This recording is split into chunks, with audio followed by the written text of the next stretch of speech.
You started out by saying Buc-ee's is up their cigar game. Well, okay, I should have been more detailed in my description. They did get more expensive cigars and nicer cigars, but they were very, very, very, very, very dry. But we are. I think this one's about to burn up like a tinderbox. We are getting into those cigar smoking seasons, so that's good. Mm-hmm. Man, I'm just glad we're about to get some decent weather. It does feel. I know that winter is normally always this long, and sometimes even a little longer. But it seems like this year the weather has been crappy more. Yeah. So you can't even like go outside and enjoy the weather or go outside at all. Delkus, the weather guy, did say it's 5 or 6 more freezes than normal at this point in time. So, but the next 2 weeks, it's going to be in the low 70s every single day, but like 3 days are in the high 60s. Oh, perfect track weather. I mean, like the perfect weather for anything. I talked about this last week. It's not boat weather, but not boat weather. But you're a boat guy. I'm not. It's perfect for everything else. But do you know what they say about boats, right? The best day of owning a boat is the last day. And they're wrong. They say that the 2 best days to own a boat are the day you buy it and the day you sell it. But I feel sorry for those people, and I don't know why they say that. And I say this all the time. We have a ton of fun on it. And all of our friends agree that the people who say the 2 best days to own a boat just don't know what they're talking about, or they bought a really crappy boat, or they didn't.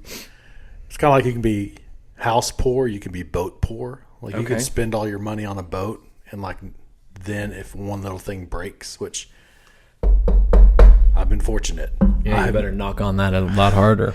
I've made some upgrades that have been my choice, but nothing has broken yet. Well, no, I fixed something. I can't remember what it was.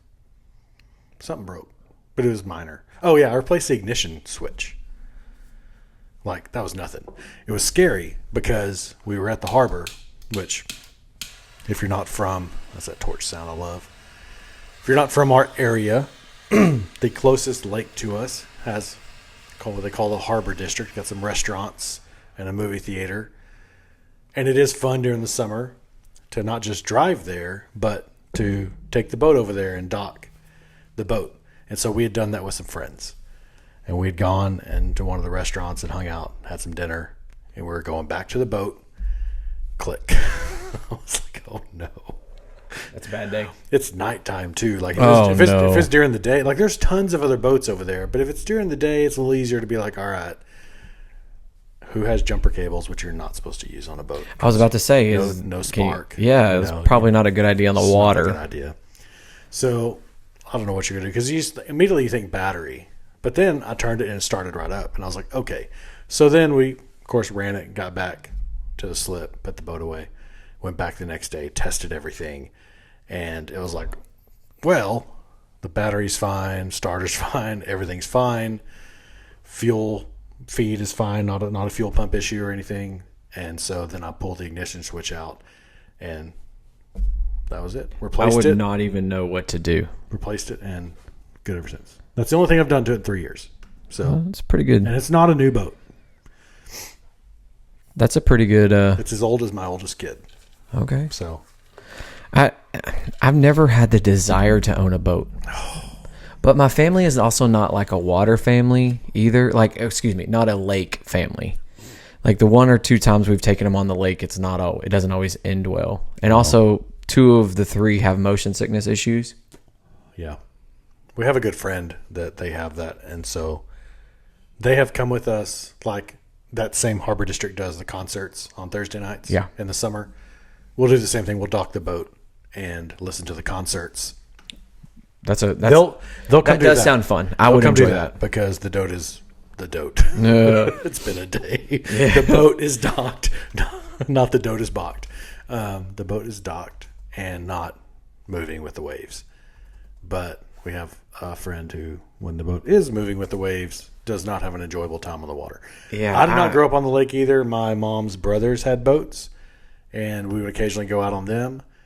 I got a hair one summer 3 years ago, this coming up summer, and started looking at them, did my research, found a great deal on a boat owned by an older couple who had bought this bigger boat to take all their grandkids out. Grandkids never wanted to go out on the boat. Extremely low hours, well taken care of. Everything looks great, and got a steal of a deal on it. And that got me into boating. That's the way you need to go. Find an old person that's looking to sell all their stuff. Well, we were just car shopping before this, and I think that's what we have. We found a Ford Explorer, and I think it was probably owned by Grandma. It is immaculate.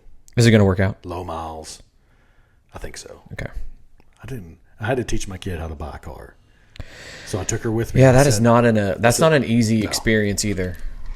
Not an easy experience. I told her, I said, listen, this is going to be one of the most stressful things you ever do in your life. And so I said, I know a few tricks. We're going to do them. First of all, we're not buying anything tonight. You can go test drive this car. If you love it, we're walking away. I don't care. Because they will get you emotional. Like, sorry, that's me. Oh, is that your phone? Yes. Okay, sorry. Yeah, they get you emotional. They get you worked up. Emotional and invested. And I said, we're not buying anything today. Talk about your family, and they get you. I know. Walk in the door. I said, even if you don't have your own financing, you say you have your own financing. And I said, because he's going to ask me as soon as we get there, what kind of payment you're trying to stay with. I don't care. I want a price. So you walk. They got into the ring. Man, I'm just good at that. I don't know what happens. I don't know. It's not intentional. Yeah, don't try to blow a smoke ring and you'll get one. Anyway, I walked her through all the stuff, and then we went out and we drove it. She drove it, checked out all the features, looked it over really good. And then the guy was like, well, I was like, all right, we got a couple more we want to look at. I'll give you a call tomorrow or the next day. You know, we're about to walk to my truck and leave. He's like, well, I'd love for you to come inside and let my manager just say hello to you. And I was like, yeah, you know where this is going. I did, but I said, okay. And I told her afterwards, I said, the only reason we went back inside is so you could experience that, because you know what we did. Put us in his office. Did the manager show up? No. We actually never saw the manager. Oh, no. See, that would have just pissed me off. Yeah. But it would have, but I did it for her just because if I would have told her about it, she wouldn't have believed me. But I told her, I said, we're going to go in here as we're walking in the door. I said, we may never see the manager. He's going to come back to us one or two times telling us he's got a great deal. What will it take to get us in this car tonight? Like, he's going to use that type of language, like very aggressive. I said, just watch. And she was like, okay, Dad. You know, because you don't know anything. You don't know anything. Yeah. You're an idiot. Exact. We sat there for a few minutes. Like, he got us a drink, whatever. We're sitting there I'm getting to spend time with my kid. I don't care. Like, yeah. You know, you have a teenager. They live in their room the whole time. So I'm just sitting there talking with her and everything. And he comes back. He's like, all right, you know, we got this Explorer at this price right now.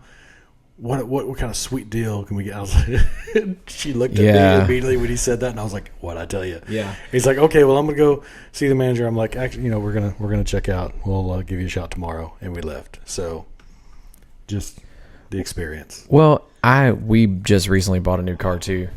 Traded in our old one, and that was That's the other thing. Catastrophe, man. They didn't send the check to the right place. Oh gosh. And so we've traded in probably 10 cars. Never had this issue before. And it was a catastrophe. But I did not do a very good job of negotiating. I was the exact opposite. I was like, look, I don't want to be here all night. Mm-hmm. This is what I'm willing to pay. Mm-hmm. End of statement. Can you do it? Yeah. I said, you have 10 minutes. 10 minutes. This is what we're going to do. Mm-hmm. Either you can do it or you not. I know what the going interest rate is. I have a pretty good idea what we should get for our trade-in. You've already been here. You've already talked to her. We love the car. We want the car. But this is what it's going to take. Yes, sir. We walked back. He was 1 penny over. I said, nope. We're leaving. They'll chase you out the door. Well, 1 penny? You're going to do this? I was like, yes. I told you what our limit was. 1 penny. Okay, we'll get it fixed. If it's 1 penny for you, it's 1 penny for them. Well, you know, it's just the point at that point. Yeah. So she learned, you know, and I don't think she can walk in tomorrow and negotiate and buy her own vehicle. She learned what she needed to learn this time around about how things work, and never tell. Like, the hardest thing is if you have a trade-in. Thankfully, in this case, we didn't, you know, because she totaled it. So yeah. Well, hey, would you like to just? We were talking too much about cars at the beginning here, but would you like to guess what insurance costs per month for a 17-year-old who's had a wreck, a total loss wreck, monthly, at fault wreck, monthly. Let's see. So I know what mine is because I have a 17-year-old too, but not an accident yet. Not an at-fault accident with a totaled vehicle. Because when I saw the amount, I was like, that's not horrible if it's for the whole year, but it was for 6 months. Oh, I was going monthly. Yeah, I know. I'm gonna guess that's the number I have in my head. $550. You know, you went over. Okay. It's like $450. Oh, ooh, for insurance. That's not including the car payment either, brother. But thankfully, I mean, we're not going to have a car payment. We got a good check from the insurance, put a little bit with it, and get her in a nice ride. But still, like, yeah, and it's hard. Like, we looked for our oldest. She turned 16, and we looked for a year and a half before we found the car that was like, we would go and I would look at it and then it wouldn't be there, and and then like, oh, we got it on the lot, it's here, then we go and then it's not there, they just sold it, we just sold it, what about this one? I'm like, no, that's not the one I want. Right. And so like, and then trying to get one that wasn't like a piece of dirt, and or one that wasn't too new. Yeah. Like, I was really looking for like that between that 65 and 100,000 mile mark, and it was either like 150,000 or 10,000. Yeah. There's very little in between. Yeah. But then also like you'd find one that's like, oh, this is perfect, and then you go and you show up and there's cigarette stains on the chair and always something. And it literally took us a year. If you're a car salesman and you're listening to this, if you have a car salesman in your family, I'm sorry, but like, I want her to have a negative opinion of that profession. Because I told her, I said, you have to be assertive and you have to almost go into it like, I'm at odds with this person to begin with. Yes, and because they're going to get you to like them. Be respectful, but understand all the gimmicks, all the tricks. Like the two I told her about, which was the what kind of payment do you want to have, and the would you come in and say bye to the manager. I told her about those before they happened, and they happened. So she's like, okay, Dad knows a couple things. Like, isn't that a great feeling though? Yeah, because it hasn't happened I mean, it's happened a handful of times for me. You know, with having about to have a graduate, it's happened a handful. But I'm like, yeah. But then I was the same way. You know what I mean? I was the same way. I didn't have any. I told her, I said, the next time you do my dad was an idiot. You're going to be buying your own. So learn all you can. And she's like, you got to come with me. I'm like, I might one more. Yeah. I might come with you one more. Well, and it's almost like the car market changed too after COVID. Mm-hmm. You know, we've always been Toyota people. We've always bought Toyotas ever since we got married. But this time we bought an Expedition. Mm-hmm. It was just so much. It was better for our family, honestly. That's what we needed. We needed the extra space. I didn't really want to trade in our vehicle because we were very close, not very close, but closer to paying it off. And I was like, let's just hold on. And then she was like, no, we've got to have a bigger car. I mean, we have essentially 4 full-grown adults. Yeah. You know, and then our youngest is, he's not there yet. But, I mean, we have 4 full-grown adults in a car, and it's hard to drive that. So I got to get something off my chest. So I'm going to start with the second one. So coach Little League basketball, okay, first graders, okay. We have an issue in the town that we live in, and then the town that I coach my son's team in, with parents fighting at these games. Fighting each other? Fighting each other over a second, first, third grade basketball game. Like for what the kids did on the court? Or the refereeing, or someone was a little too aggressive, and like. I've been around the game. I mean, all my life, my dad was a coach. Mm-hmm. I've been a coach for the last 15 years. I mean, I've literally been around youth sports my entire life. And Clint, I've never seen anything quite like this. 2 years ago, we had a fight at a 3 and 4-year-old T-ball game. People got arrested and put in jail. Clint, we had a kid that was in a diaper. And these parents are getting in a fight. And I'm like, guys, like, then we wonder why we have such an issue with kids playing sports in high school. Mm-hmm. Like, if this is what they're exposed to, it's so frustrating. And, like, I get it. This referee he's just here to make his $25 and go home. Mm-hmm. Like, he's just trying to make it through the day. And I realize, too, that this is the most important thing to you in your entire life. But, guys, it is not worth going to jail over. No. And I don't know if you're seeing that. I know your kids play soccer, and soccer's different, a little bit different. Well, especially it's not like club soccer. This is not club. It's rec. This is supposed to be rec ball. There will be some chattering, but it's never. Usually, like there have been some bad calls, on the refs, like you said, but these guys, it's rec league soccer, man. But well, I can almost understand. I've never seen the fight over it. Oh, a fisticuffs, people falling out of the bleachers. I mean, there have been some big hits. Like, yeah, my son's been trucked before. Like, and that happens. And that just happens, man. It's just like I'm not going to go fight another adult over that. Me neither. Because I don't want my son looking at me saying, "Look what just happened to me, Dad. Do something about it." Me neither. Like, no, dude, sometimes you're going to get trucked and there's going to be a no call. Thankfully, this has only happened the last couple of years. We've had 2 full football seasons where my oldest son, who's only 10, has been an actual real fan. He knows more than me. He knows any stat there is. He knows everything. And he sees it on the field, and he's a little more akin to accepting it. Right. Because he's like, well, Lamar Jackson, his favorite player, got a no call on a roughing the passer, so it's okay if he gets a no call on the soccer field for getting knocked out. Like, it's almost like I feel like him watching professional sports has made him a little bit more okay with like his personal, like it's a little more badge of honor almost. Like he jumps up and brushes it off like that didn't faze me. Well, and I can almost understand if it's club, like if it's select ball where you're paying thousands. Like, okay, it's not right, but at least you are investing a lot of money for the referees to get this correct. True. And there's a lot of money on the line in terms of the investment that the parents are making. You're literally paying thousands of dollars, right? And you're paying hundreds, if not thousands of dollars every weekend to go attend this tournament. It better be refereed right. Okay, and also I'm paying. Well, it was $65 to get into this tournament we were in on Sunday for the 3 of us. $65 for 3 people. Now, we were there all day, but still, again, I'm expecting that. If I'm paying $2 at the door for one single game, guys, you got to check yourself at the door, man. Come on. Again, there's this like demeanor out there about you can't, like, I got to get mine. Like, you can't. But why? You can't disrespect me. Or, like, it seemed like it's so much like people are going to disrespect you. Like, that's where you make a choice on, do I have to say something about this or not? Most of the time, if it's me, I don't. Me neither. Like, now, if it's my kid or my wife, I might say something, but I'm not fighting somebody at a kid's sports game. Nope. That's never. Turn the other cheek, brother. Walk away. That person's going to get theirs anyway. They keep going through life like that. It's going to come to them. You ain't got to do nothing. So we had a situation in my game that I'm coaching. I have a boy. He's not out of hand. He's a really good athlete, really, really good kid. But he gets very emotional very, very quickly and goes to 100 very fast.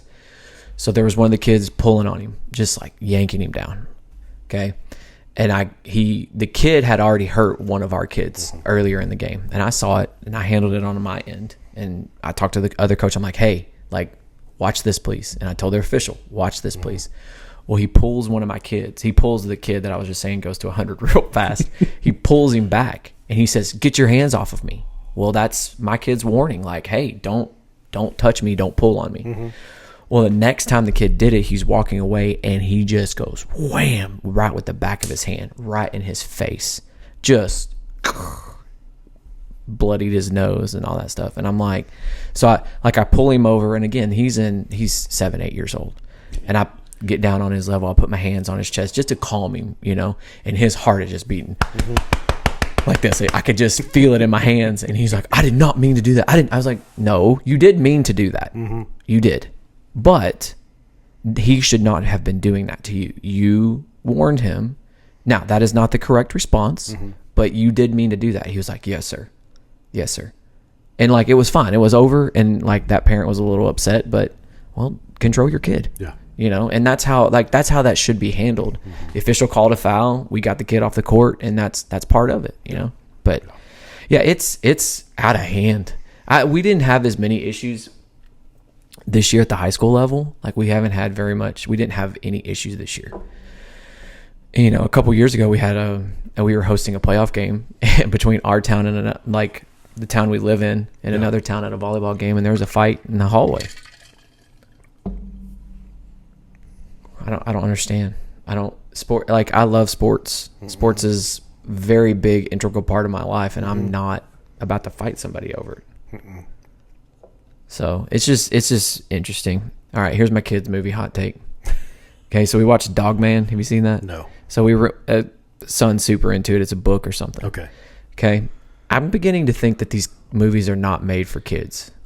Because of the jokes or what? Well, some of them. Yeah. And then I'm like, I don't really like. It has me asking more questions than answers to the movie. Oh. Premise is I don't really know. Somehow the dog ends up with his head on top of the human. I don't really understand why. Okay, but all the other animals can talk, but the dog cannot. So I'm like, why? I look at my son. I'm like, hey, why can't the dog talk? I don't know, Dad. It's funny though, right? I'm like, I guess I don't really understand it. But then like we were watching Shrek the other day, and that is not a kid's movie. That's a great movie. And like Puss in Boots, another one. I haven't seen that. Not a kid movie. On the same vein as Shrek. Okay. And several of the movies that we've watched of late that are supposed to be kid movies definitely have a lot of adult humor in them. Do you think that's just to keep the adults engaged too, or? I don't know. I think it's probably a little bit of both. Yeah. It doesn't seem that they're pushing an agenda anyways. Yeah. I do wonder about that. A lot of times I will watch, and hey, if anybody out there is just going to tell me I'm dumb, get in line. There's a lot of people who've said that. But you'll see like on the socials, don't let your kids see this movie. It pushes this agenda. Do you have a specific movie in mind? No. Okay. But I'll watch the movie and I'm like, I didn't get that. Now, I have like seen it before. I don't know. I wish I could think of something specific. Well, all I'm saying is most of the time, not every time, most of the time when it's like, don't let your kids watch this movie because of this, I'll tell you one. There was a lot of pushback. I like musicals. Okay. There's a lot of pushback when Wicked came out. Okay. The movie. Because they just did the movie, right?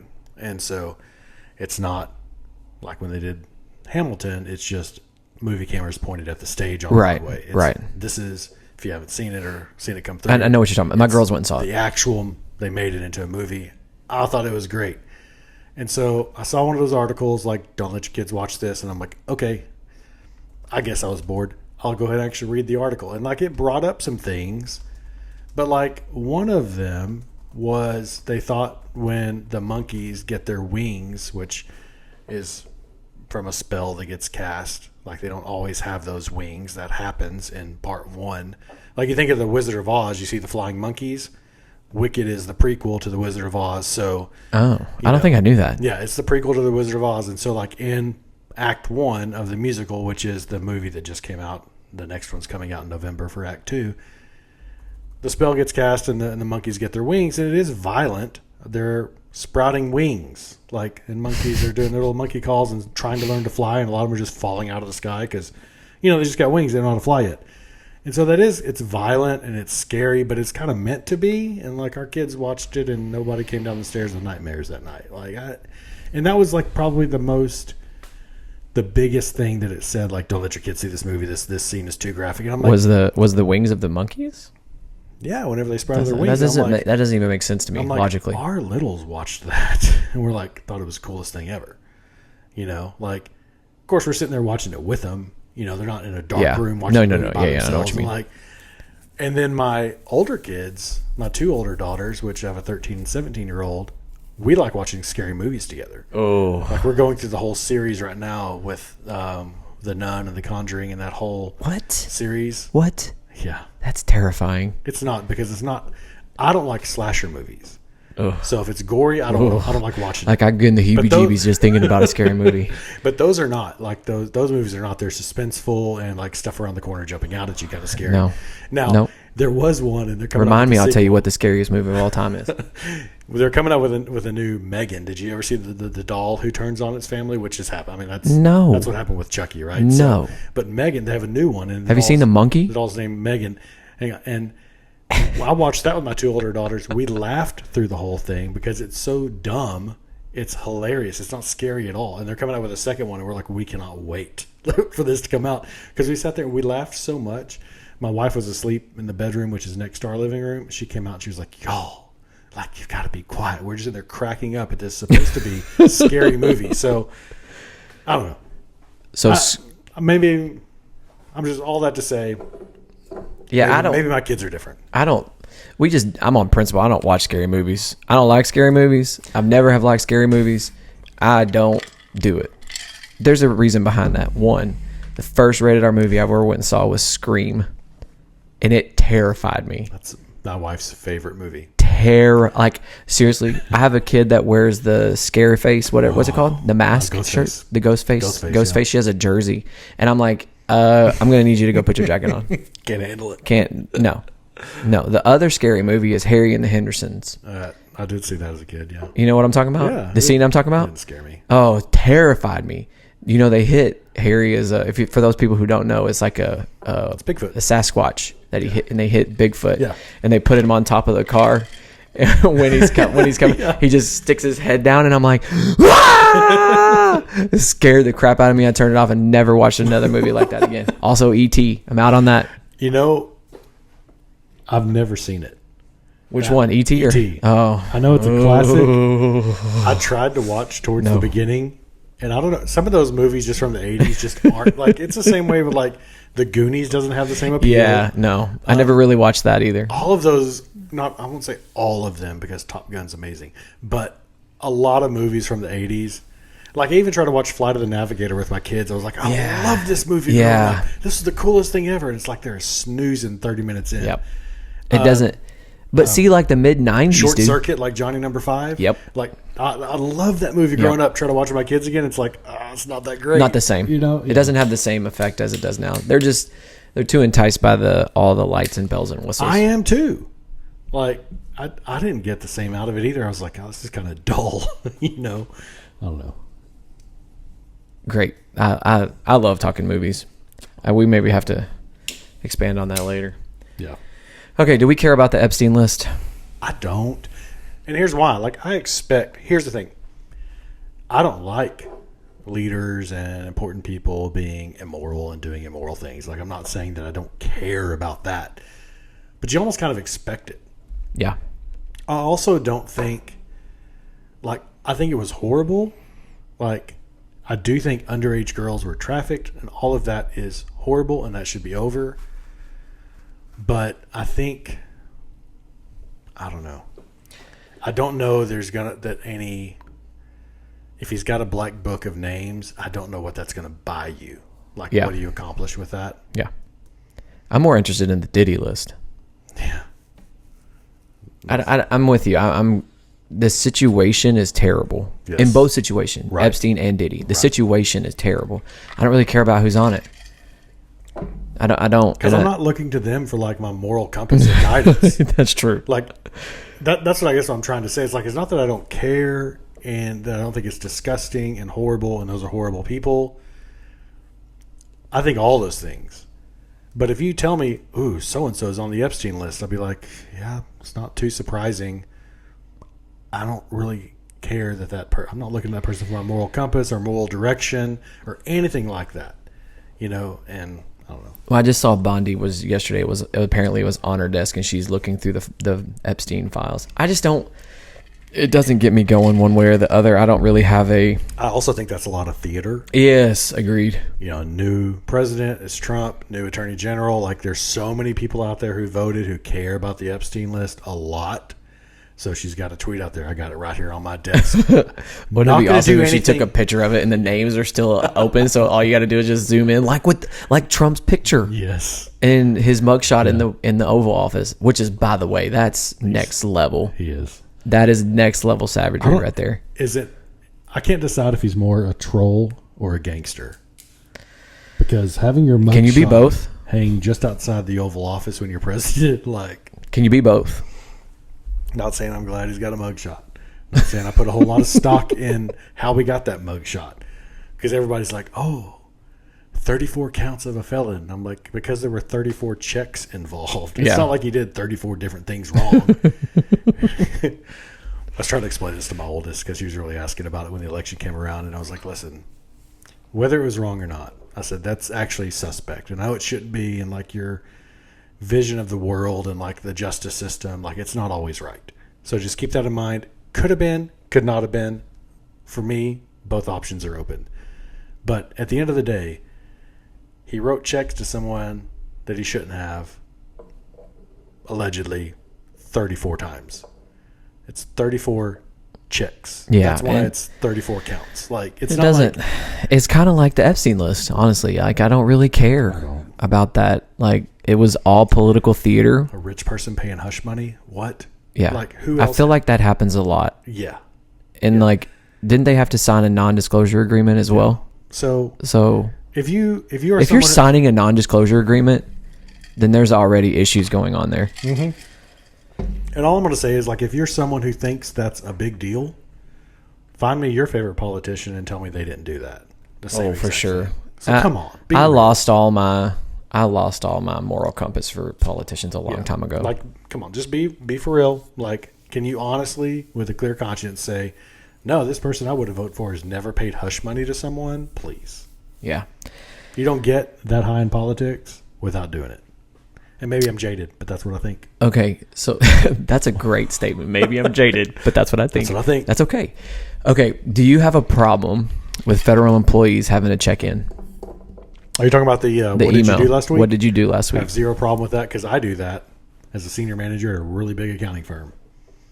I've said it on here before. We have to document everything we do throughout the week and turn it in every week. I have to tell you every client I worked on, what I worked on with them, and how long I worked on that client. And if I'm not working on it, there's another ring. You're getting, man, look at that. You're an expert. And definitely if I didn't not work on, even if I didn't work on a client, like if I just did marketing or business development or client relations or something else or mentoring or coaching an associate or something, I have to mark all that stuff down. You know who else does? The partners who own the big firm I work for. Yeah. So, like, I don't have a problem with it. Well, and educators have to do the same thing. The only difference is Lesson I don't plans. have You do it to preemptively, right? I don't have to turn in lesson plans anymore. That went away when you got out, by the way. Thank you. I don't know if you had anything to do with that. That's what did it. I had to leave, but I got to take care of for you.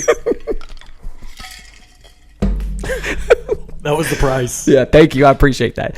But like today, I had a principal walk in my room today. I'll have to tell you. I'll have to tell you off air what happened though. Okay. I can't. I don't want to talk about it on the camera because I might get in trouble. But anyways, it's no different. If I'm not in office, they're gonna. When we were in COVID, the principals would pop in and out of the classrooms of when you're supposed to be online lecturing. Now it may just be you and two other students and the principal in the Zoom, but they did do that, and I don't have a problem. Like again, why? Any good manager would do a walk around. The problem is that they're working remotely.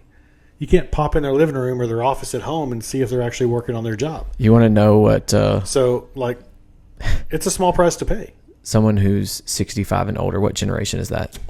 There's boomers. Okay, you know what my boomer friend said that they should do? They should just put cameras in their house. Like, that's a terrible idea. That's worse. Yeah. You have to give 5 bullet points of something you did last week or get a camera in your house. I'm like, that is definitely illegal. A boomer said that. A boomer said that. Invasion of privacy. Yes. Right? And they're like, usually well, against that kind of I just stuff. really don't understand why putting a camera in their house is that big a deal. If you're going to work from home, why can't they have a camera? Don't they have a camera on their computer? Now, during Like, well, COVID and my line of work, we did have engagements where everyone, if you're working from home, which everybody was right there in the height of COVID, you had to join like a Teams call on camera. Okay. And everybody's sitting on a call working. So, like, at any point, the in-charge manager, senior manager, partner, whoever is working with you can see basically everybody sitting at their desk working. And you can have a blurred background, fine, whatever. It's your space. But your face is there in front of your computer working at all times, And if you step away, of course, to grab a snack, grab a bathroom, whatever, that's no big deal. But for the majority of the day, we would just sit on calls all day on Teams. That sounds awful. It wasn't that bad because they didn't start doing it until a few weeks in. Okay. Now, granted, a lot of accounting firms, because we're so well set up to work remotely because we have to go to a client's offices all the time, it was super easy. Like, I've told this story before. Whenever COVID happened, I was at a client and the managing partner just called and said, don't come back to the office. Like, fine, I've got my laptop. I can work anywhere. So because accounting It was not that way in education. Yeah, I know. So well set up to do that kind of thing. We didn't come back till after summer, like, September, late in the year. It was kind of a little bit of a return to office with the following kind of January, February busy season. Like, right. Okay, you're back now. So it was a long time we were out of the office, but they didn't do it all at first. So after a few weeks or a month or so, we're like, okay, we're going to start doing this thing. We're getting on a call. It was kind of nice because you talk to people. Right. You could talk to people outside. Talk by yourself for a month. Oh, geez. Like finally it was. That was the only bad thing about I'm sitting here COVID. working and I can like, hey, did you see the whatever last night? Yeah. Like, it's like water cooler conversations you could have again. And then you just ran out of things to talk about, though, because everything was not going on. And you weren't doing anything. Yeah, weren't doing Did you anything. see the basketball game last night? Like, no, they canceled March Madness. And baseball and everything else that went along with it. Remember the fake fans? Yes. There are some things that will live in your mind forever, like 2 weeks to flatten the curve. But the fake fans, that will live in my head rent free till the day I die. Or pumping in crowd noise. They did that at the World Series here in Arlington. The cardboard fans, and goodness gracious. Now the reason I have this, it's funny. I wore this today. The reason I have this NFR pullover is because Nevada is pretty much a Democrat state, and that's where they have the National Finals Rodeo is in Las Vegas. It used to be in Guthrie, Oklahoma for years and years, but it's been in Las Vegas for a long time, and they would not allow it to happen because of COVID. So they moved it and had it at the new Texas Ranger Stadium. Interesting. I do remember that. It was here. And so I got to go, and you didn't have to buy like plane tickets or anything. You just had to get tickets to the NFR. So that's where I got this at, was because of COVID. That's one of my bucket list things. I'd like to do that. I'm not. That's back not in Vegas now. So that's not the rodeo. Is definitely not my jam. It was fun. It was good. I definitely don't put off those vibes, but I think I would enjoy the national rodeo. Yeah, I think it'd be a good time.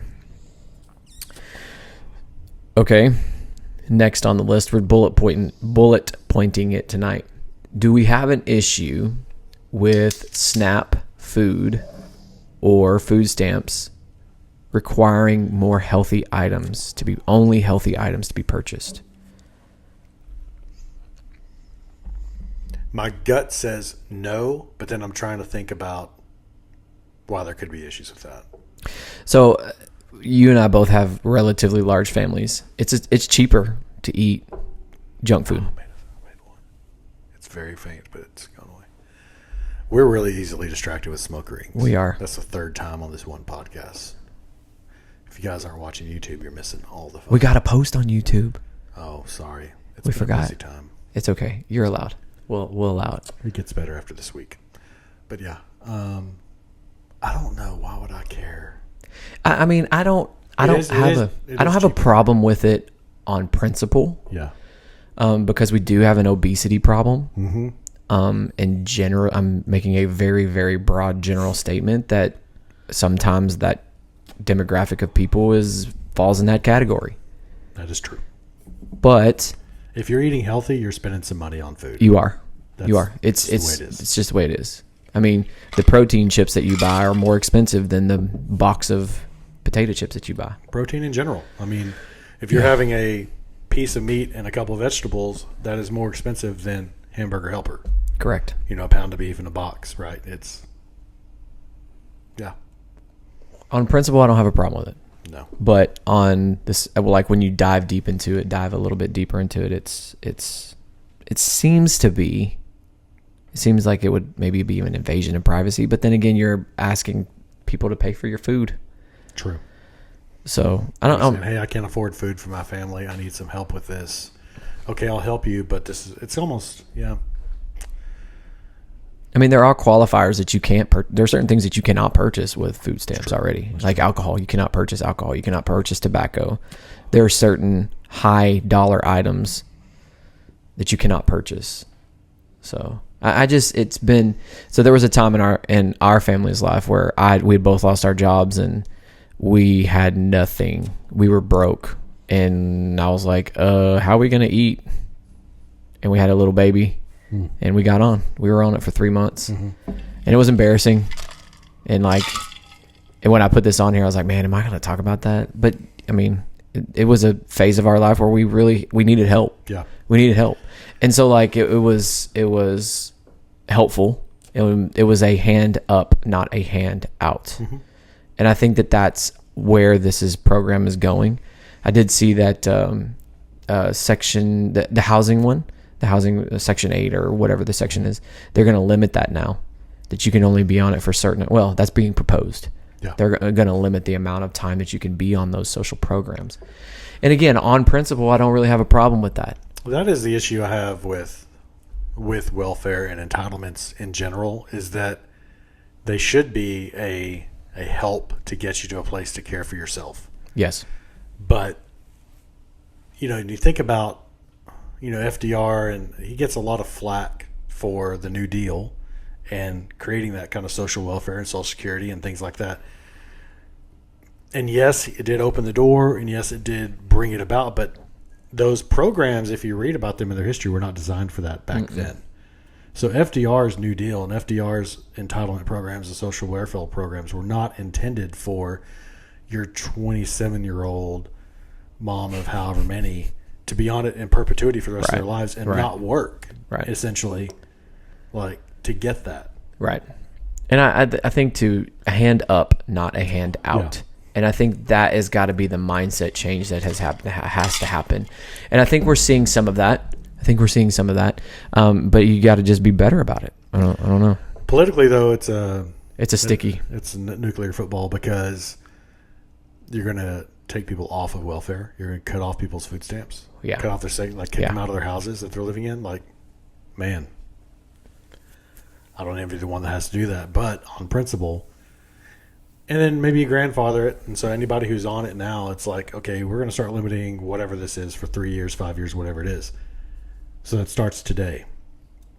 So you need a plan in 3 years. Well, and that's where the social services comes in. Like, what is your plan to get out of this situation that you're in? Right. And we're going to talk about House Bill 2 in just a minute, but that's one of the things that they're talking about. Like, not necessarily that, but helping seniors who graduate, who have no other help, get that help. Yeah. And so we'll see. All right, Kash Patel, he was nominated. He got through. He got it. I'm really happy with that. How surprised were you, like, on a scale of 1 to 10? If we were talking today and say his nomination was not confirmed, how surprised would you have been? Maybe like a 5. I was 50-50. I would have given it a 6 to get through. Yeah. But if you wouldn't have, I would have been about at a 4 on that. Like, not. Yeah. I'm excited because he seems like a no BS guy. And Dan Bongino is. I saw that. That was deputy. Yesterday. Well, I don't understand fully his role, Dan Bongino, deputy director. Yeah, I knew with the title, but I don't understand the role that he's going to play, and I guess I really don't need to know. But here's the thing, I think that role has to be a no BS role, and Patel seems to be that guy. Yeah, and he doesn't seem to be, he doesn't seem like he's going to be fear-mongered from anyone, little less a politician. And I think that position has got to be that person. And that role is not for everyone. I also like that he seems to be this is 2025. It's not 2020. It's not 2022, 23, 24. Because they keep coming back to January 6th. Right. Keep coming back to the election, and they want to try to trap him. You saw that in the confirmation hearings. Correct. He's like, yeah, no. He won't even take the bait. And he's forward-looking. And so even when they were doing the interviews and stuff, he was like, turn around and look at them. And he's like, no, I'm looking at you. You're the one asking the question. We're not doing this theater crap. No, we're not going there. You're trying to trap me into this thing that happened in the past. I'm looking forward. We're going to, run the FBI like it should be run going forward. And I think the interesting thing, we talked about this several episodes ago about them sending agents out into the field. Again, on principle, I don't really see what's wrong with that. I mean, less people in Washington and more people out in the country, along in the countryside. I don't really have a problem with that. And I don't understand why people do have a problem with that. Yeah. I'm like, okay. It's because Trump's doing it. That's what. There's going to be things. There's going to be things here, right, that people are against. And it's like, I see why you're against that. You're a liberal. Like, policy-wise, it makes sense that you would be against putting a limit on social welfare. Correct. I get that. Like, that's somebody who has an issue with that. You are a social liberal. That is fine. That is who you are. That is your I don't agree with that. I'm more fiscally conservative than that. So We just disagree on policy when it comes to that. The thing about moving agents into the field, or like what's talked about, is moving the Border Patrol out of Washington and putting it actually on the border. Like crazy ideas. People who have an issue with that just have an issue because of who's doing it. It's the same thing with the Doge cuts, and like we talked about Clinton and Obama pushing for the same exact cuts. Exactly the same they cuts. were in the president. The reason people don't like it is because of who's doing it. It's like we were reminded this week, like how many people have they cut? Close to 100,000 so far. It was 70,000 last week, or a little over 100,000 this week. Yeah. Bill Clinton reduced the workforce by 250,000 people. Right. But Bill Clinton did it. So not Donald Trump. Our liberals were okay with it. He was smart. He was cost cutting. Look at this guy, and they're a Democrat, and they're cost cutting. Yeah. Could there be anything Yeah. more amazing? But if Trump does it, then we got a problem with it. So that's one of those things that is just they don't like who's doing it, and that's their problem with it. It's not a policy thing, which I have little respect for people who are going to push back on something just because of who's doing it. Like I say, if you want to talk to me about policy and like how you feel about politics or how the country should be run, we can have that conversation all day long. But if you're like, I don't like it because it's Trump, yeah, we can't talk. Like, it's not worth the conversation. Well, and then too, why are you against moving the Border Patrol, or why are you against that? It just doesn't make logical sense at all. And a lot of this stuff, like the Doge cut, some of it, I haven't seen as many that are just really outlandish this week that I've really just thought, man, that just seems like it's way out there. And I did see the report about the Haitian earthquake. Did you see that? Supposedly America sent $4.4 billion to them. And only 52% of it even made it out of Washington. Red Cross was commissioned to provide housing for like 100,000 people, and they only built 6 houses. Yeah. Okay. Now, I will caution, and I know a little bit about the political landscape in Haiti. It's not the greatest. Yeah. So how much of that was lack of leadership and lack of actually getting the funding there, or how much of it was lack of getting the funds to, they got them there, and then it just never came to fruition. I think that, what Doge can talk about cuts, that's great. But what I would like to see even more than that is an accountability for how money's spent. So if there is... Can you put that on block? Like, you know what I'm talking about? The block, not code, but... Blockchain? Blockchain, yeah.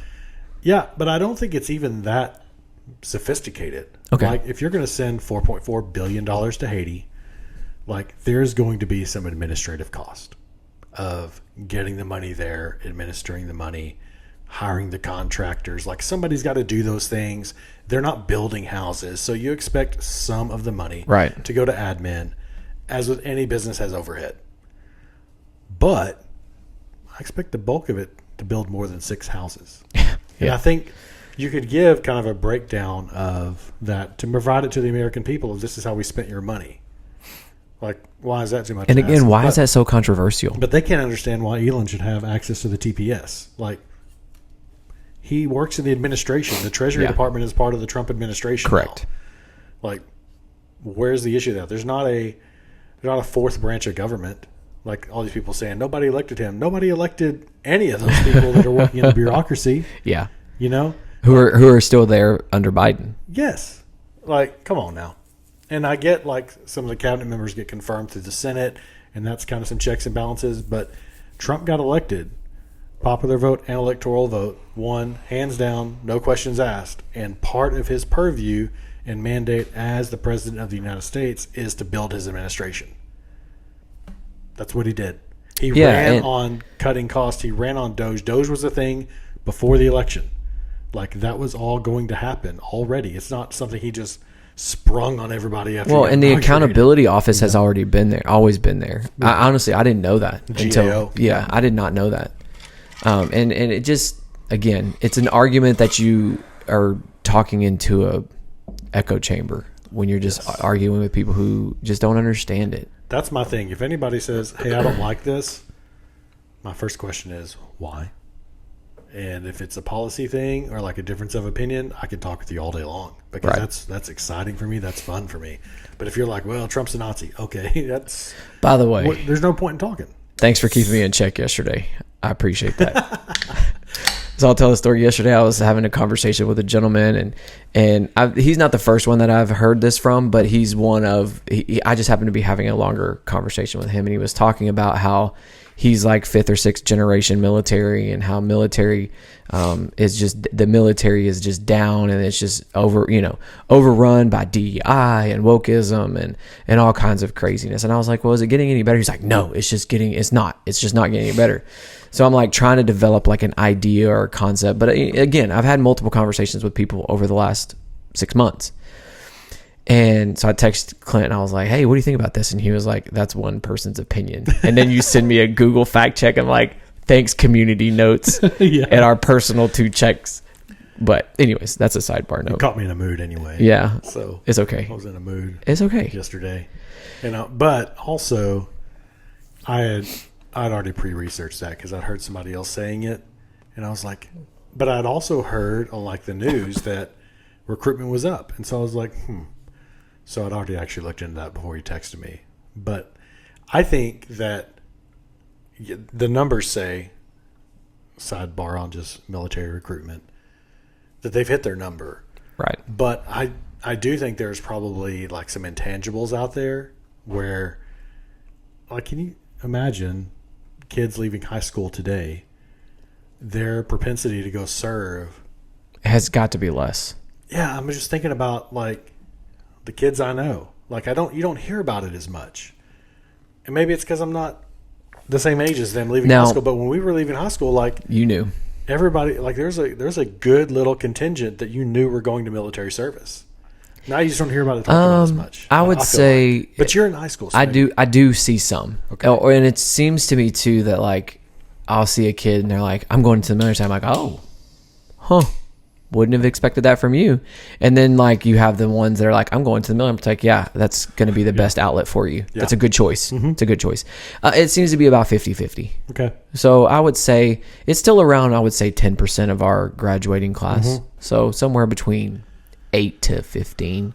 I remember I was in college. I was a freshman in college when 9/11 happened. And I don't remember how many days after it was, because I don't remember if I should remember this. I don't remember if we actually shut down for a couple of days or if we just went to school on Wednesday, like the next day.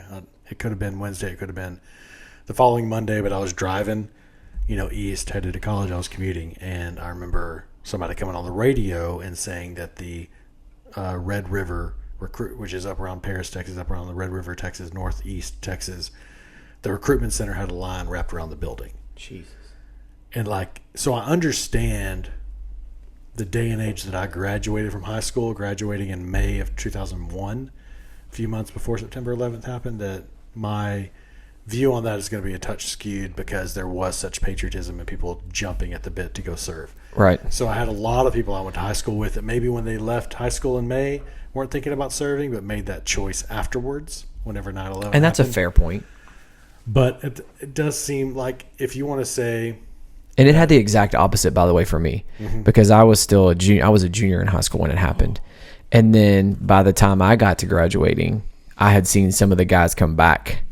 And I was like, yeah, I don't want any part of that because they just weren't the same. Yeah. Like we had never seen that before. But that's another topic for another day. It is. So let's hop into House Bill 2. So in Texas, they have presented Senate bills. Senate Bill 2 was presented last week. But this week we had House Bill 2 be presented to the public. There's lots and lots and lots of debate on what's coming down and is it good for public school? Is it bad for public school?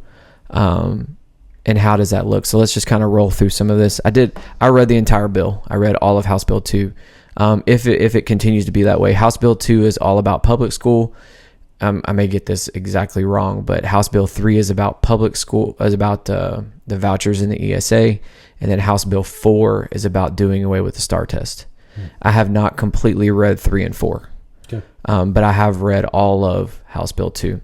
So these are the notes that I kind of have. The basic allotment is up to $220, and increases the percentage that goes towards the teacher pay. It increases, so your basic allotment right now is at a certain amount, and then they're going to up that $220. Currently, your percentage that goes to teachers and instructional staff is 30%. They're talking about bumping that to 40%. So part of this allotment has to go to teacher pay raises. It increases the amount of TIA amounts. It adds somewhere between $9,000 to $15,000 per step. Okay. So we talked about the TIA a couple of weeks ago. Adds to or increases to? Increases. Okay. Increases the TIA amounts. Now it also increases the fine arts allotment, which I thought about you when I as I was reading this, and our good friend who is also very fine arts driven. It specifically states music, dance, theater, and academic activities. So I'm assuming that's like your UIL academics. Okay. It specifically states that in the bill. That's like specific to fine arts. Like, is that music memory? I don't know about that. Curious. I don't know. I would assume maybe just all academics, but I mean, now fine arts is basically band, theater, and art at our school. CTE falls under like automotive and welding and FFA and things like that. Yeah. Sorry, I have my phone here. Creates a high school advising allotment for teachers or students for 2 years after they graduate. I'm pretty good friends with our senior counselor. She definitely talks to kids longer than 2 years after. Like, she will definitely do something like that and be happily paid for it. It changes the way that SPED students are funded. So right now it's based on the percentage time spent in a specific classroom. They're talking about changing it to a 2-tiered system. We're not going to dive into that. That's going to bore most people to death about it. Addresses the multiple tax issues, which is the recapture specific. So the way that they function with their M&O and things like that, the way that the school districts can do that. And we have a district next door to us that is completely capped with Correct. Let's see here. Changes. Just said that. Sorry. Removes some. Okay. So this is one that I think is a bit controversial, and I'm not sure if it's a good thing. Okay. It removes the uncertified exemption from DOI eligibility. So what a DOI is, it's called District of Innovation. Do you know about this? Nope. Okay. So District Innovation is something that came up, I think it's 2009. Okay. After we had the collapse in the economy, 07, 08, there was the education world was shook bad by that. And so they froze a lot of things, and they tried to help districts find teachers after this happened. So like you're talking about 12, 13, 14, they come up with this District of Innovation. Well, if you applied for this, there are certain rules that you could bypass as long as you were in that A to F rating, as long as you were a B or higher. Okay. So one of those is that you can hire an uncertified teacher under a certain contract, and they must become certified under a certain amount of time. Okay, typically a year. There are some exceptions on that based on the criteria. Now, the language of the bill is not specific about what exactly that means and where that's going to fall. So, for example, if you have a math teacher, but you have a science spot, but that teacher is only certified in math, under DOI, you can move them over to teach science for a certain amount of time. According to what the language says, it sounds like they're going to do away with that.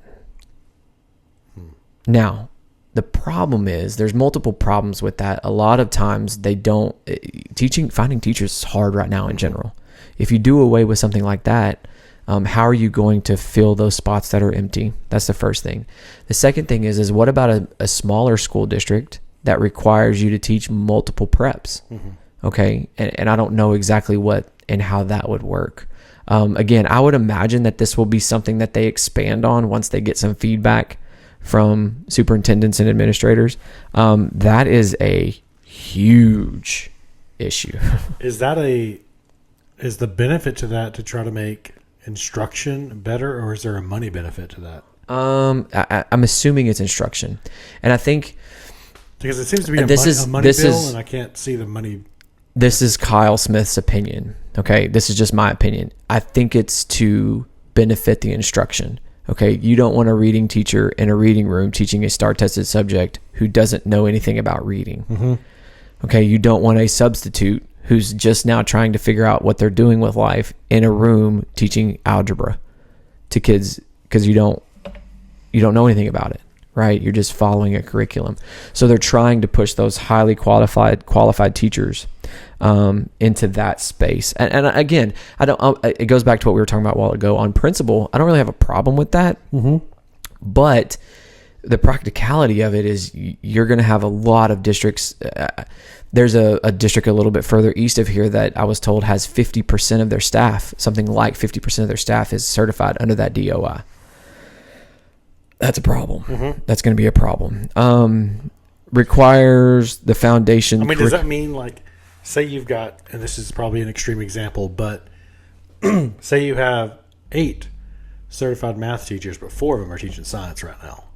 So do those 4 who are certified math and not science, they get non-renewed? I don't know the answer to that question. Because you don't need them. You don't need 8 math teachers in that school. You need 4, and you need 4 science teachers, right? So you just. But what are you going to replace them with? Yeah, that's what the I mean. problem. Yeah. And that again, the bill is That not seems specific. like- I think they really should do a better job of outlining the benefit to that, because that seems very much like politicians making decisions that know nothing about education. I think that's what this bill is. The practical nature of like, Well, how does this actually look in real life? correct. And I think that you see that on the surface level, and you're like, oh, well, this person is not certified in this area under DOI. We need to do away with that. Mm-hmm. You know what I mean? But in the practicality of it is it does help a majority of the people that are teachers who are trying to work to become that spot. Yeah.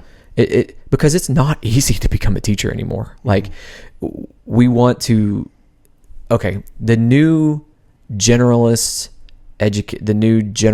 certification for EC through 6, which is most elementary teachers, has 4 parts to it. And if you don't pass one part, you don't get certified. So if you pass 1 through 3, if you pass English, language, and math, but you are English, math, and science, but you don't pass the social studies, you're not certified. You have to go back and take that part again. And you have to take it again. And you have to take it again. And you can take it up to 4 times. And on that 4th time, if you don't pass it, relatively new, within the last... My wife got her... In the last 5 years. Yeah, she got hers a while back. And to add to her other like secondary certs, and I'm pretty sure it was 1 test back then. Correct. Now, it was 1 test when I took it too. So it's just, that's what I think. I really do think that the idea behind it is a good one. Mm-hmm. The practicality is not. Mm-hmm. Requires foundation curriculum teachers to be certified, including some phase-in flexibility. So in other words, the 4 core subjects, so science, math, social studies, and ELAR. You cannot teach one of those 4 if you are not certified in one of those 4. Again, on the surface level, I don't really have a problem with that. I think I'm a historian. I should be teaching history. Mm-hmm. I have no business being moved over to science. Mm-hmm. None. If I can't pass the certification exam, I don't need to be teaching that. Okay. Districts do that. Okay. They do move people within the district, and then they say, okay, you have a year to get this or a year to get that or whatever under DOI. I like the idea of it, and like my wife always says, like, I don't teach math, I don't teach science, and she has a history degree and she teaches history, and so you kind of I can agree with that, but I also think that's also another one of those things set up to hurt the smaller schools. Yes, because like my wife is not being asked to go teach math or science, and she works for a 6A school district. Correct. And neither am I. I don't. Right. I don't do that either. But the smaller schools that are having to do that or move people out are the ones that are going to be hurt the most by that, I think. Okay, and then requires entry-level teachers with certifications to be paid more than those without. So, in other words, if you're a first-year teacher and you're fully certified and you're not a fully certified teacher, you can't be paid the same as that person who went through the certification programs. Speaking of my wife, I think she would like that. Yeah, 100%. Yeah. All right, provides rehire grants to address the current financial penalty. Okay, part of the reason why teachers who retire, we can go down this rabbit hole if you want to, but part of the reason that a lot of them are retiring is because their salary is capped. Mm-hmm. So when you get to that 25-year mark, I was thinking about, because we talked about this a couple of weeks ago, and if you are capping the pay at 25, my daughter could potentially be in the classroom at 21 as a teacher, but she could go in as an aide for her first year and start year 0. So then potentially she could be capped out at 44 years old. So from 44 to 62, she never gets a raise under the current way that we pay teachers. Some of your most experienced years in teaching are from about 29 to 35. Again, I was having a conversation today. Like, I know some great teachers who are in their young 20s, right? I know some great ones. But they haven't lived enough life to be able to explain to a kid who doesn't have food, who doesn't have a home, whose parents are not doing what's right. They don't have the experience unless they lived that themselves to be able to empathize with that. Until you've been in a situation, you've dealt with a kid or you've dealt with a parent and you've seen the actual outcome to experience that. And it's difficult. It's difficult. I am a better teacher at 40 than I was at 30. And that has nothing to do with my knowledge. I was probably more knowledgeable about the subject 10 years ago because I'm sure I forgot something. But my experience in the classroom has made me a better teacher because of it.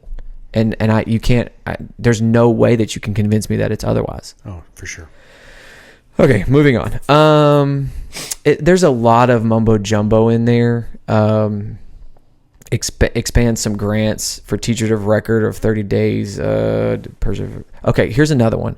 And I text my brother-in-law about this, and I want your opinion about this. It creates a mentorship program that pays the mentor teachers. So at the moment, I think your wife would agree with this too. At the moment, if you are a mentor to another teacher, there is no stipend towards that. It's not built into your salary. It's not built into the extra hours. Depending on the ability of your teacher that you're mentoring, it could be really easy or it could be very difficult. Okay, because if they're not good at their job and you have to really help them a whole lot, you're putting in 10, 15, 20 more hours a week, depending on what role and how good they are. And right now, there's no pay for that. Now, some districts offer you like $500. Sometimes it's $1,000, but that's not enough. It's not enough. And so I was asking my brother-in-law, I was like, hey, do you get paid if you mentor someone and you're helping them get on their feet and you're holding them accountable? Is there a pay for that? And he said it's built into their salary. And if you have to clock extra hours, there's an extra bump. So my question is to you, do you get paid to mentor people? It's part of my job. But it's part of my job. Everyone does it. You don't have, like in a school, you're going to have certain teachers be mentor teachers doing more work than other teachers with their same year's experience are doing. So that's where I think the unfairness is at that point. But for me, everybody does it. And it's part of our hours. It's part of our hours budget. And like time that we spend on our job, we're expected to spend a certain amount of those hours that we work mentoring and coaching. But that's not an expectation in teaching. It should be. But also, like with teaching, it's not across the board. Like I do agree if you have certain people doing extra work, they should be compensated for it. But can we just talk about how not all, there's some lucrative stipends in teaching. But there's a lot of them for that extra work kind of stuff that aren't very, listen. Never mind. You can say it. I don't have a problem with I don't know what you're going to say, but I don't have a problem with whatever you're about to say. It's okay. Okay, so then, hold on. I think I know where you're going. So let me say this. Yeah. So the bill is huge. I mean, it was 146 pages, and a lot of it is, there's a lot of changes in the bill. I'm going to dive into 3 and 4 this week to kind of try to make sure that I'm covering my bases. This is all public school. So then I took a screenshot of this, and I'm going to post it on our Facebook page today as soon as we're done with this. And this is the issue that I have. So Abbott tweets out this, or he says, I saw it on Facebook. He says, school choice is not, in capital letters, taking funding away from Texas high school football, period. Florida and Arizona have the largest school choice programs among the best and highest high school football programs in the country. Texas is also one of the only SEC states without school choices. So like that really frustrates me because it's like, bud, we're not. A majority of the coaches are worried about this, by the way, and this is in response to Texas high school coaches put out an article today that school choice is going to hurt Texas high school football. And it's going to. Like, if he can say what he, like, Abbott can say what he wants. And again, I said this multiple times across the podcast. 90% of what Abbott does, I agree with. But this, he's getting so, in my opinion, he's getting so wrong and he's missing the buck. Because if you take away money from the districts, period, if you take 1 penny away, 1 penny, and you don't do something to fix it, you're taking away high school football. And Texas is known for high school football. I saw that same thing, and I thought, man, are you the governor of Texas really trying to say, Florida and Arizona's football is just as good as ours? Because it's not. What? It's not. No, this is Texas football, buddy. Look at the 2 quarterbacks who were just in the Super Bowl. Where'd they come from? Come on, man. And look who's about to be the number 1 draft pick next year. Yeah, like, okay. But there's a lot of reasons to have a problem with what he said, but like that's actually the first thing that struck me is like I was offended as a Texan that he was comparing our football culture to another state. Well, and as we've said, in our Brent Money Out is holding a town hall. He's holding it for public schools, and then he's holding a separate one for private and home schools. I've signed up. I'm going to listen to what he has to say because I'm really curious because he's my representative. And I'm really curious to see what he has to say because I've seen him walking the halls of our school. Okay, that's more than I can say about Abbott walking a public school. Oh, yeah. No, he only goes to the Chargers and private Excuse schools. me. Rolling through a school. Okay. I just sorry, I had to. I'm sorry. Forgive me. When you finish this, I'm going to tell you the other thing I'm mad about Abbott at this week. So, has nothing to do with school. Well, I'm just, there is a constant attack on my profession. This is not the first time. This is probably the 20th time that I've dealt with something like this. Teaching is hard, right? And those who make it look easy are very, very good at their job. Please don't underestimate that a person who does their job very, very well doesn't have other options. And the only reason they're staying is because they love what they do. Like, I'll be honest with you, Clint. I've had multiple job offers over the last 6 months to get out of education, to make more money than I'm making right now. But I love what I do. I'm going to stay until I can no longer do it. Until it's financially just such a burden that I can't do it anymore. I'll stay. But it's like, how long and for how many people are you going to just continue to bash the profession? And then you wonder why people are getting out, or people like people who are going into teaching, they're hearing and seeing all this and they're like, why the heck would I want to do that? Not only am I having to deal with the parents, but now I'm having to deal with the governor. And like, it's so frustrating. And you feel like you don't have a voice. Yeah. And it's hard because it's like, man, I love what I do. I love it. I don't want to do anything else. I want to do this until the day they put me 6 feet in the ground. That's what I want. This is what I want to do. I love it. I love teaching Napoleon. I love teaching Robespierre. That's what I taught today in the Reign of Terror. And like, I love teaching those things. But how long can people stand? How long can they stay? Because it's getting close. And how long being ignored? Because like you say, he won't address anything with public schools. It's all negative. He's not going to do a town hall at a public school and say, this is what I want to accomplish. Another one. And another one. This is what I want to accomplish. And this is also how we're going to help public schools. He won't. He won't show up. And that's a problem when the governor of the state won't show up at a public school to address problems with funding in schools. Like, he's completely abandoned it. And like, that's not leadership. No. That's not conservative leadership. No. You don't know what else I'm mad about that before? Go for it. He's going after the lottery winner. Do you see that? No. So, I don't have $1 million cash laying around, but if I did, you can win the lottery. Texas lottery is 6 numbers, 0 to 9. That's 10 choices to the power of 6. There's 1 million total number combinations in the Texas lottery. Okay. They're $1 a ticket. Just went for $95 million this last week. Oh, I did see this. You spend $1 million on tickets, you have every single possible number combination. Correct.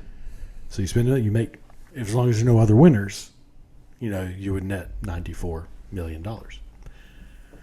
And somebody did that and won. And then they found somebody else who did that and won a couple of years ago. And now Abbott has directed AG to go after him.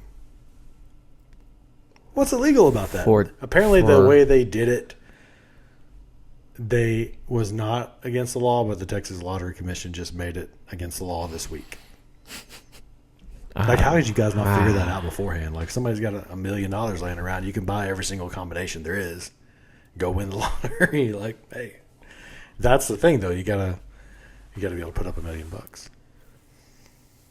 Which is interesting. The people who can aren't. Yeah. I don't know. Surprised that doesn't happen more often. And maybe there's a hole in my logic. But I don't think so, because somebody did it just now and somebody did it a couple years ago. Don't you have to pick like a Powerball number too? Or is that a different? That's one of the 6. Oh. It's 5. So 5 numbers. Yeah, I've never actually played, but I looked it up. I don't either. Oh, no. Pause. I played one time. The actual where you pick numbers? Yeah. I've never done it. So when my grandfather died, the day he died, okay, I went and I bought a lottery ticket. And it was an outrageous amount of money. My grandfather played the lottery every week. Yeah. And when he would come to Texas, he would get real excited because they didn't have whatever number system that they had in Wisconsin. So he would get real excited to go purchase his Texas lottery tickets. I refuse to watch it when the numbers come in because I have my 6 numbers I would pick because I have 6 kids. Oh, and then you would be mad if they. I have 6 kids, and I would go pick each one of their birthdays. It's just as likely to hit as any other million combinations. So would you change your combination though? Would you change your numbers based on the week, or would you always pick the same number? I would probably just always pick their birthdays. But then if I ever see it, if I'm ever watching and it comes across and it's those 6 numbers, I wouldn't be able to live with myself. So I never watch it come through. And I know, like, you win, I don't know if you get 4 or 5, you win $1 million or something, but which that's even easier to get to anyway. There's only 10,000 combinations if you have to win 4. There's 100,000 if you have to win 5. But it's, anyway, that's dumb. But I just saw it a couple days ago and thought to myself, man, what are you doing? Well, and remember, the Texas Lottery is supposed to pay for Texas yes, education. Yeah. You saw it's like what, 2% or something? Yeah, I'm not going down that rabbit hole. Okay. But I want to touch on the $220 at the very beginning. I think that is definitely a starting point. Really? I think it's a starting point. I don't think it's anywhere close to being enough. I think it needs to have a 1 in front of that. Also, it definitely helps. I think $1,000, like, as you've gone so many years without doing anything, but also like putting a provision in there that increases it every year. Right. Like, why? Like, if you're only going to do $220, like, I think it would be more palatable if you're saying, hey, we're only going to do $220 a student this year, but we're putting a provision that adjusts this 3.5-4% every single year to adjust for just nominal inflation. I mean, I think this is a starting point, and I think there are going to be things that are struck away from the bill. I don't know if you read this or not. I did see in there that the going to 40% from 30%. Mm-hmm. It said, the way the article is written, again, I wasn't reading the bill. The way the article I was reading in the Texas Tribune was written said that 40% of the increase had to go. I believe that's correct. So is it just the 10%? Hold on, I'm pulling it up. The $220, 40% of that has to go to teacher pay, or 40% of all of the 6,300 and something? I'm looking up.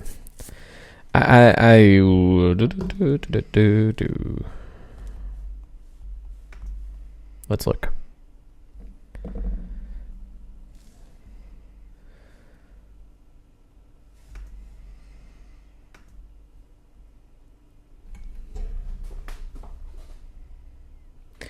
I left my notebook at school because I had the page numbers written down of what page it was on.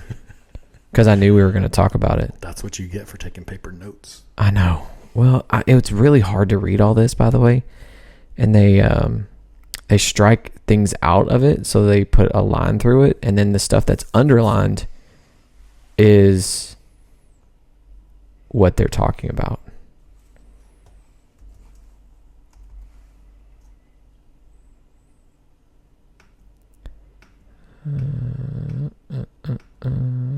Okay, here's how it reads. So this is in this. I'm just going to go to page numbers because I don't really know how to read it. Section C. It says during the school year of which. Pause. I don't know if you know this, but I'm extremely dyslexic.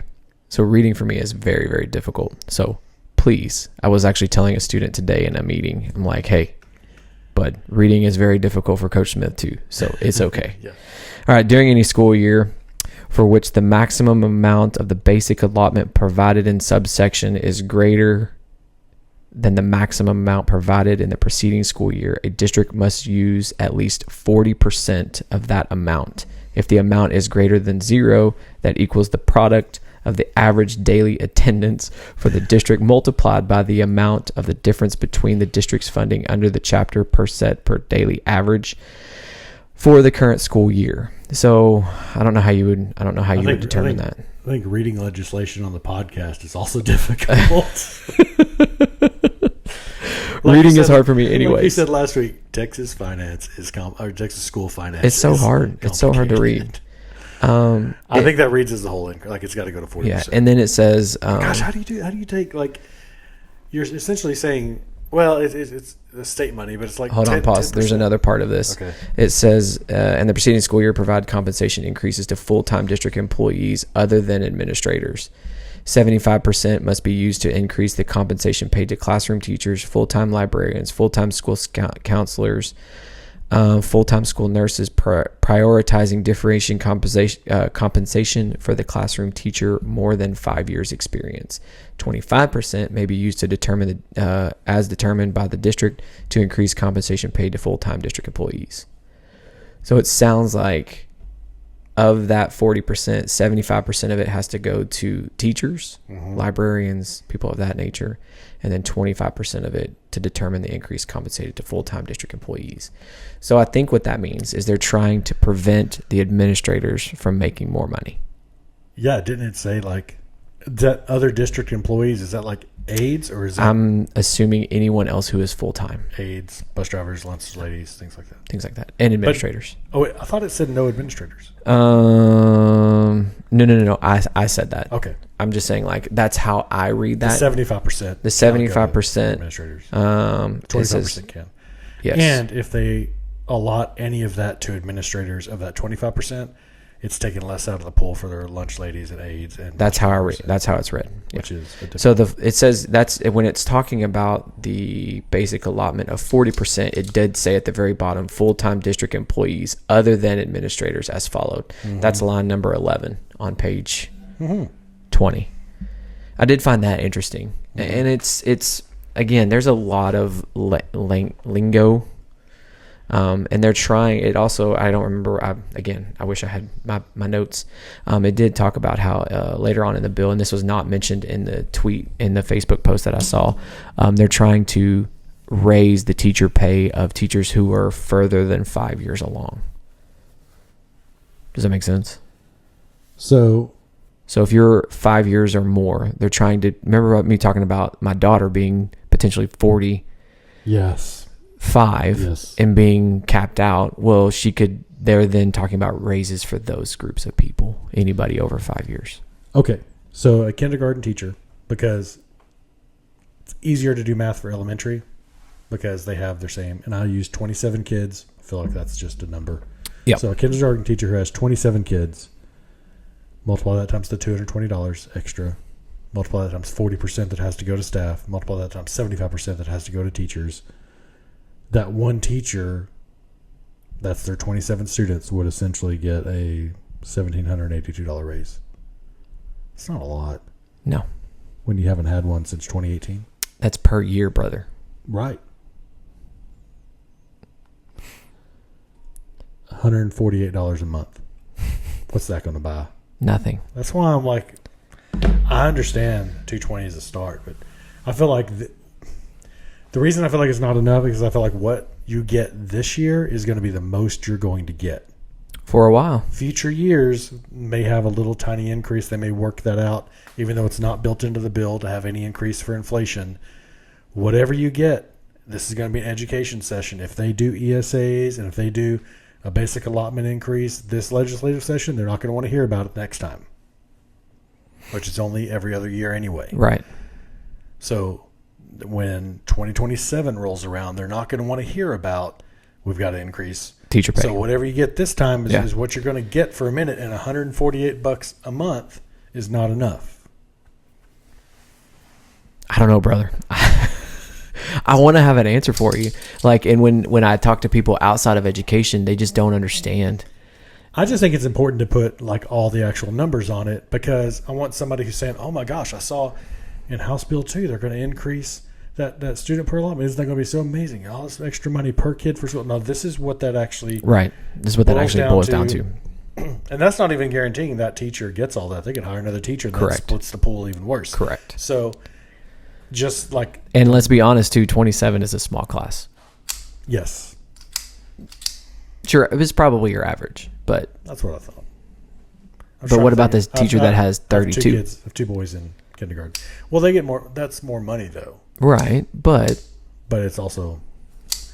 So, but what about like me? I have 150 students. Yes. Now, I don't teach them all the same. One of 7. No, I'm one of 2 that teach world history. I mean, of all the classes they have. Oh, okay, that's true. But it's just it. There has to be some. Again, I think 220 is at least a start. Is better than nothing, because I feel like it could potentially be nothing too. Here's the thing. Like, what was it? It was 500 on the Senate side, wasn't it? 5 or 6? I don't know that they actually put a number on it. I thought it was. I could be wrong. Well, no, it was 6,500 from 6160. Correct. So it's 340. Correct. So the Senate side was 340. The House side is only 220. That's the most you're going to get. Like, you have the House and the Senate with a number out there. So if the House has to come up to the Senate's number, it's 340 instead of 220. Right. So And let's do the math on that while you don't. Well, and the other thing too, I don't remember if we talked about this last week or if it was the week before, or if I just thought it and didn't talk about it at all. But the federal funding is going away because of COVID. The COVID numbers are going away. All that funding that we got from COVID is now gone. It's not being sent out. That increases it to 225. So like round numbers, the House bill would get a teacher another $150 a month. The Senate bill would get them $225 a month. But that's not like, also to consider for the listeners, that's not like a $220 a month raise going from 2024 to 2025. That's from 2018 to 2025. Just if you're listening to this and you don't work in education, like I don't, think about what you were making in 2018. If you're in like the same field and like your apples and apples comparing, think about what you make now. Yeah. Is that more than $220 a month? Mine sure is. I'm not going to do that math, but that's ridiculous. Well, and they have to change something. And for the people out there that are saying teachers only work 187 days a year, the way I just did the math takes the whole year into account. We're not talking about that. Yep. We're just talking about the increase. And we did it by a month, so we did it for the whole year, not 187 days. We got to stop ending on these. I do like it.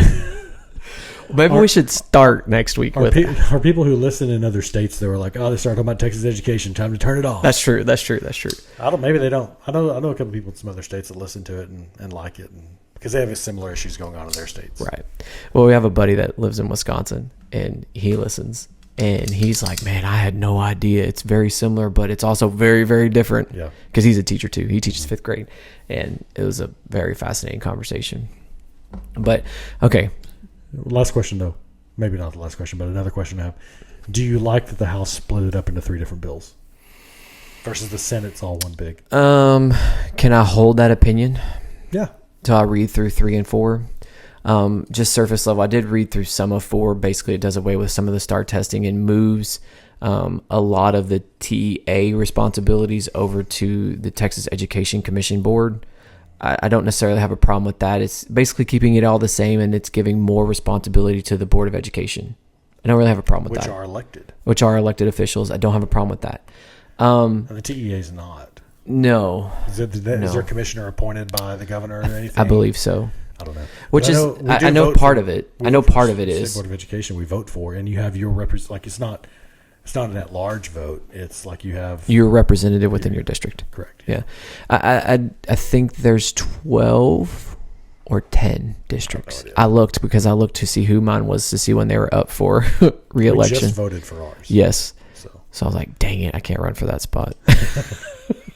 That's in your future, though. No, probably not.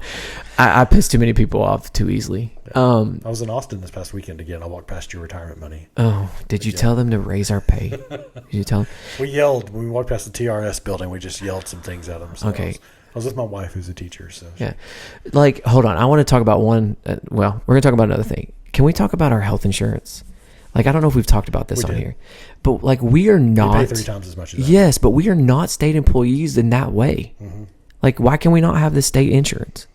Don't know. Okay, I forgot that we talked about it on here. You pay a lot more. A lot more. Oh, that's right.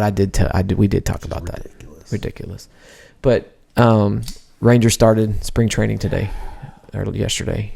I almost wore my Ranger about a month away from opening day. Opening day is March 27th. I'm excited. Yep. I'm still not over Luka. Still not over it. Plays tonight? Tomorrow. Against the Mavericks. Watch.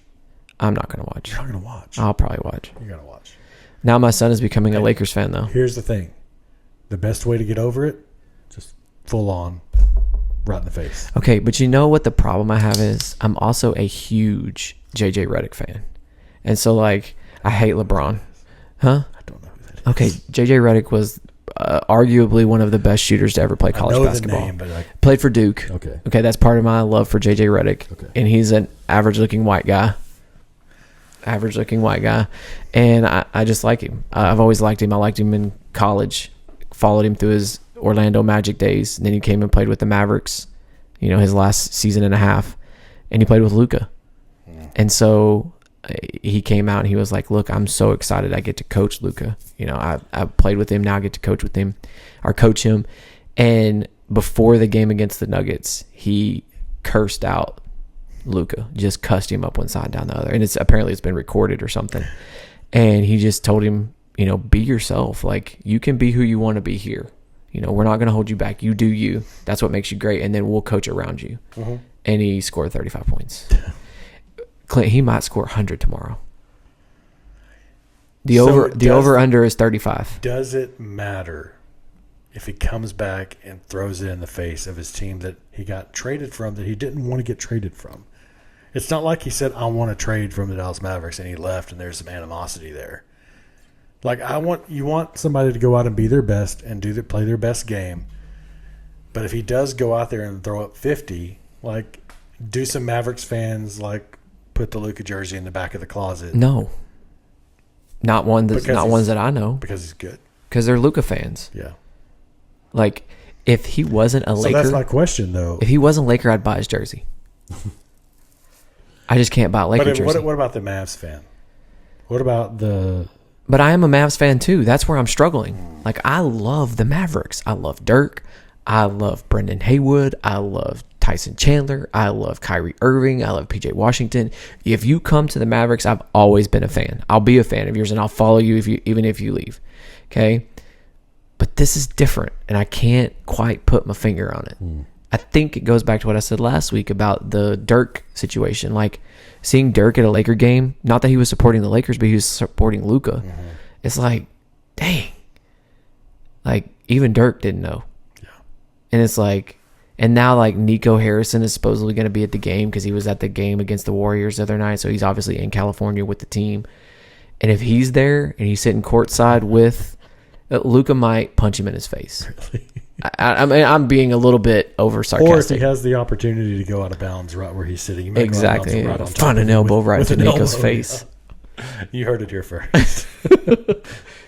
We got to get it out before tomorrow's game. Is there a prop bet for Luka giving an elbow to the face to Nico Harrison? I think, too, like, how emotional. He's an emotional player anyways. So what you're telling me is that you take the over on Luka tomorrow. Well, it depends. Because it could be the opposite. It could be he's so emotional because he misses those guys so much. Because I'm due for a basketball bet. I've done 3 and lost, and every time I do, I say I'm not going to do another one. So I'm definitely due for one. I'm over with Clay. I'll have to bet on it tomorrow just so I'll watch the game. Yeah, but it's a late game. It's the 9:30 game because it's on the West Coast. It's too late for me, man. I can't stay up and watch the whole thing. Yeah. But the problem is my son is becoming a Laker fan because he likes Luka. He is like, even though he's only 7, about to be 8, he has now been around Luka his entire Maverick life. Sat in the garage, watched him go to the Western Conference Finals. Now, not understanding it, but just like your son and Lamar Jackson. My son is not a Cowboys fan because the 2 years that he's paid attention to football like closely, they suck. They got blown out by the 7 seed and then didn't show up the next year. Like, talk about injuries if you want, but like that's his experience with the Dallas Cowboys. So I get it. Yeah, so it's hard. It's hard. I'm hoping that maybe the Stars come around, although I'm not a big hockey fan. No. I'm trying. I really do. And I feel like there's some good hockey fans. Like, they really do like the Stars, and they know so much. Yeah, I just can't buy into it. I really have tried. I'm trying. Now go to a game. Oh, different story. Totally different. Different story. I'm up there screaming, Dallas Stars. I'm the biggest Stars fan on the planet. But watching it on TV. My wife has a family member that has, like, I don't know what you call it when you're sitting on the glass at a hockey game. Their season tickets are right there. Ooh. So you're on that the glass. That would be nice. I didn't know this, but when there's a fight at a hockey game and they're right there, you bang on the glass. You bang on the glass. So we've done that, and like it's nice. it's a fun experience. But watching it on TV, it's like not the same experience. What are they doing? I can't see the puck. But it's really hard to listen to that in the background too. Yeah. Or for me, it is like I can listen to a basketball game, I can listen to a football game, and I can listen to a baseball game in the background. Was it last year they lost to the Vegas Knights? Mm-hmm. So or the year before? Not sure. I'll watch that game. I'll watch the playoffs. I'll watch the playoffs. I'll watch them come through the playoffs. Kind of similar with the NBA. I'll start paying attention when the playoffs come around. I'll watch those games. Yeah, a lot of them. Also, big NBA news: Wemby went down. Victor Wembanyama. I saw that. That's the same thing that got Chris Bosh. The same type of blood clot condition, apparently. I had a kid who was a huge Spurs fan at school, and he's like, Coach Smith, I just don't, like, how does this happen? I'm like, well, they're overly large humans. Yeah. And so, like, I think he's like 7'9". Gosh. I saw some numbers this week talking about large people. Do you know how big Andre the Giant was? I know he was really big. He was 7'4". Guess what he weighed? 580. Yeah, just about like 550 pounds. 7'4", 550 pounds. So you think about our pastors. They're both large men. Big dudes. And that's a foot taller than both of them. Yeah. And about 300 more pounds. They're large men. That's a big dude. It's a big guy. At Baylor downtown, the hospital. So I I know what you're talking about. The hands. Yeah. So there's a hand gallery from a hand doctor. If you're walking around Baylor with nothing to do because somebody is in the hospital or whatever, you can go down and see, and they have these bronze casting of hands. They have Andre the Giant's hands in there, and it's like, dude, those are mittens. It's a big hand. Big dude. I don't know. I just ran across that. Interesting. Anything exciting happen this week for you guys? Man, this is going to sound so boring. 2 things. Weather. I'm excited about that. Yep. But old man. That's an old man thing to be excited about. An old man thing. But I am a boat guy, and so it's like we're 1 week away from it being March. When it's March, you start thinking about, all right, let me go dust her off and do some things we're going to do to the boat, because like in April, you can kind of start going out. Like you on my bingo card, I did not have boat talk today. Oh my gosh! But in Texas, you could have a Saturday that's 72 degrees, but that's true. It's cool on the water. So we do like hoodie boating, is what we call it. You're not getting in the water, but you can go tool around the lake on a nice sunny day and have some dinner at the harbor and put her on up. But March gets me starting to think about we're getting close to summer and boat season. So I like that. I like the weather. I also like that this is probably my last really busy week at work. Yeah. Because things start to kind of level off and get off my desk as we get into March. And so like it's still busy. Like we're still cranking out some hours. We're still doing some time, but it's not like it has been. Like right. It's just like I can tell when you're really, really busy. The reason our YouTube from last episode is not up is because I've literally just been getting up at the crack of dawn and working until the crack of midnight. Like it's Well, we're in a busy season too. It's a different busy than that. Yeah. But like we have our first. This is supposed to be our third track meet, but we have our first track meet this week. I'm really excited about my group. They have one. Yeah, finally, and we have some young groups. We have a young group, but some talent, and that we've. Track is a different sport. You have to have some natural ability that you can't coach. Now you can be in the longer races, but you still have to have some natural ability, and we have some. So I'm really, really excited about this group we got coming this year. So we'll see. But then like spring break comes and we're going on a little couples trip. I'm really excited about that. No kids. We didn't go on our first trip alone without kids until 20 years of marriage. We talked about this like episode 4. So man, I don't know why we did that. I was actually telling my wife today, like, why did we do that? She was like, well, because we were poor. And I was like, yeah, true. And we were very young. That's true. But yeah, you got to do it. I'm very excited. We're going to Savannah, but that's beautiful. But she's always wanted to go there. Good time of year to go too. Yeah, and so it turns out the Airbnb we booked is like right where the St. Patrick's Parade. Apparently, Savannah has the largest St. Patrick's Parade in the country. Didn't know that. I would not expect that in Savannah. Me neither. But take it for a big Irish town. Has something to do with the Catholic Church. Oh, makes sense. Maybe. I don't know. But anyways, I digress. We have a patio that's seated and we can watch the parade from that. And like the lady was like, are y'all coming for this? I'm like, no, we're coming for my wife's birthday. And we're going to have to figure that out because we normally record on Mondays and St. Patty's Day is on a Monday. So I will not be here. So we'll have to figure it out. Monday or Tuesday. Yeah, we'll figure it out. Not too worried about it. Off. Maybe. Have a good week.